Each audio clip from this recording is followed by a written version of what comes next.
শত শত স্বজনের বুকফাটা আহাজারিতে ভারী হয়ে উঠেছে আদালত পাড়া। না, শুধু কোনো দাগে অপরাধী নয়, ছাত্র, শিক্ষক, মাঝবয়সী, কারখানার শ্রমিক, কিশোর নির্বিশেষে সবাইকে চালান করা হচ্ছে আদালতে। সবার বিরুদ্ধেই প্রায় অভিন্ন অভিযোগ। এরা ভাঙচুর, অগ্নিসংযোগ, রাষ্ট্রীয় সম্পত্তি নাশকতার মামলার আসামি।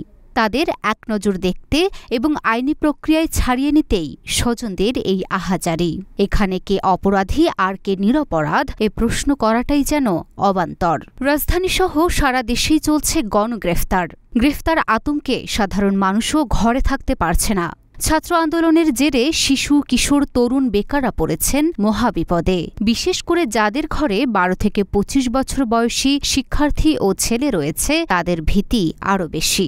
আইনশৃঙ্খলা বাহিনীর গণগ্রেফতারের ভয়ে অভিভাবকরা চরম আতঙ্কে রয়েছেন।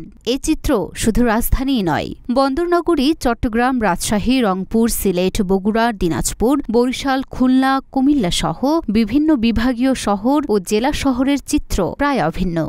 কোটা সংস্কার আন্দোলনকে ঘিরে রাজধানীতে ঘটে যাওয়া সহিংস ও সন্ত্রাসী ঘটনায় জড়িত সন্দেহে আটক ব্যক্তিদের জামিন চাইতে পুরনো ঢাকার আদালত পাড়ায় স্বজনদের ভিড় বেড়েই চলছে। আটক সদস্যদের জন্য জামিন চাইতে দিনভর আদালতের এক প্রান্ত থেকে অন্য প্রান্তে ছুটছেন স্বজনরা।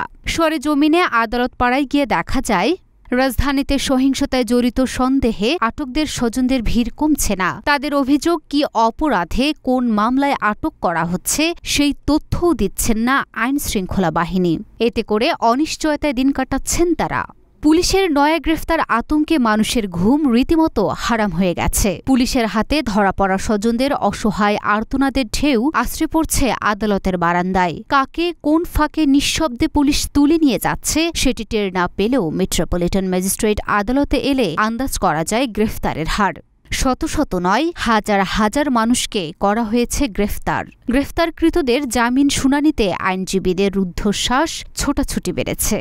এক একটি প্রিজন ভ্যান আসছে, অমনি মানুষ হুমড়ি খেয়ে পড়ছে আপনজনের সন্ধানে। কারো ভাই, কারো সন্তান, কারো স্বামী।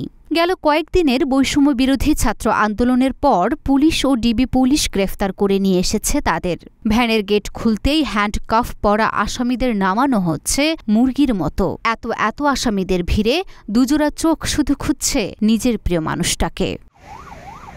Luna Afroz, Nipa, Dhaka post.